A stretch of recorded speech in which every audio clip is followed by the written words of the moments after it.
আসসালামু আলাইকুম।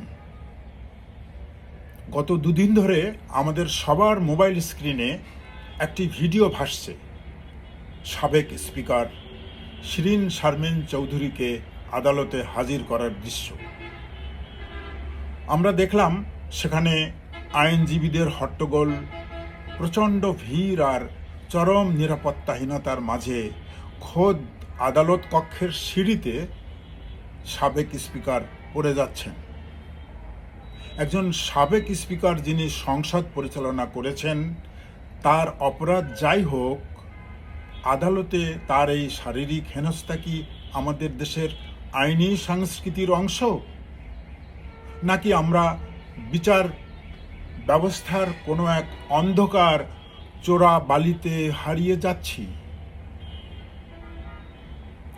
একজন অভিযুক্ত ব্যক্তি রাষ্ট্রের জিম্মায় কতটা নিরাপদ থাকবেন তা নিয়ে আইন এবং সংবিধানে স্পষ্ট বলা আছে।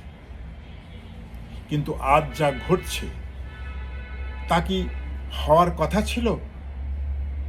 আমি একজন পুলিশ সম্পর্কীয় আইন শিক্ষক, কোর্ট অফিসার এবং মাঠ পর্যায়ের পুলিশ অফিসার হিসাবে যখন বিষয়টিকে দেখি, তখন আমার কাছে বর্তমানের এই চিত্রটি আইনের চরম বিচ্যুতি হিসেবেই ধরা দেয়।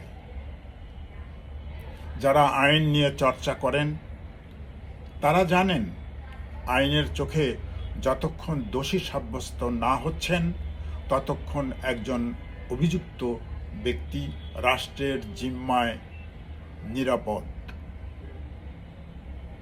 কিন্তু আজকের এই মব জাস্টিস বা আদালত প্রাঙ্গণে স্লোগান আর আসামির উপর হামলা, এর শুরুটা কোথায়? অনেকেই মনে করেন এটি ৯০ দশকের রাজনৈতিক সংস্কৃতির ফল, কিন্তু আমি মনে করি এর বীজ বপন করা হয়েছিল আরও আগে। ১৯৮২ সালে যখন এরশাদ সরকার ক্ষমতায় এলো, তখন কতিপয় আমলাদের সুদূর প্রসারী পরামর্শে ফৌজদারি কার্যবিধি বা সিআরপিসিতে কিছু পরিবর্তন আনা শুরু হয়। সেই পরিবর্তনের অন্তর্নিহিত মূল উদ্দেশ্য ছিল ম্যাজিস্ট্রেটের ক্ষমতা বাড়ানো আর পুলিশের উপর নির্বাহী নিয়ন্ত্রণ মজবুত করা।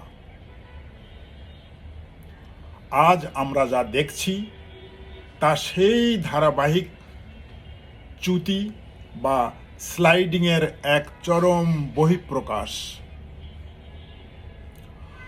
আমার স্মৃতিতে পড়ে ১৯৮২ সালের আগে আদালত পাড়ার দৃশ্য ছিল সম্পূর্ণ ভিন্ন। তখন কোর্ট কাচারি মানেই ছিল এক গাম্ভীর্যপূর্ণ নীরবতা। পুলিশ যখন প্রসিকিউশন সামলাতো, তখন সেখানে রাজনৈতিক প্রভাবের চেয়ে আইনি যুক্তির জোর বেশি ছিল।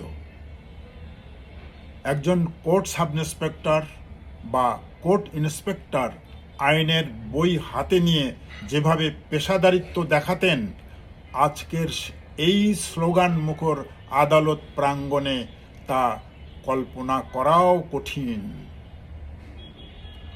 আমি সিদ্ধান্ত নিয়েছি, আদালত পাড়ার এই বদলে যাওয়া চিত্র, পুলিশ প্রসিকিউশন ব্যবস্থা এবং কিভাবে আমাদের বিচারিক সংস্কৃতি ধ্বংসের দিকে গেল তা নিয়ে আপনাদের সাথে ধারাবাহিক আলোচনা করব। পরবর্তী পর্বে আমি বিস্তারিত বলবো ৮২ সালের আগে পুলিশ কিভাবে কোর্টে প্রসিকিউশনের দায়িত্ব পালন করত এবং সেই সময়কার বিচারিক পরিবেশ কেমন ছিল। আইনের শাসন কি আদৌ আমাদের দেশে সম্ভব, নাকি আমরা চিরকাল এই বিশৃঙ্খলার পথেই হাঁটব? আপনাদের মতামত কমেন্টে জানান। দেখতে থাকুন আমার ফেসবুক পেজ এবং ইউটিউব চ্যানেল। ধন্যবাদ সবাইকে।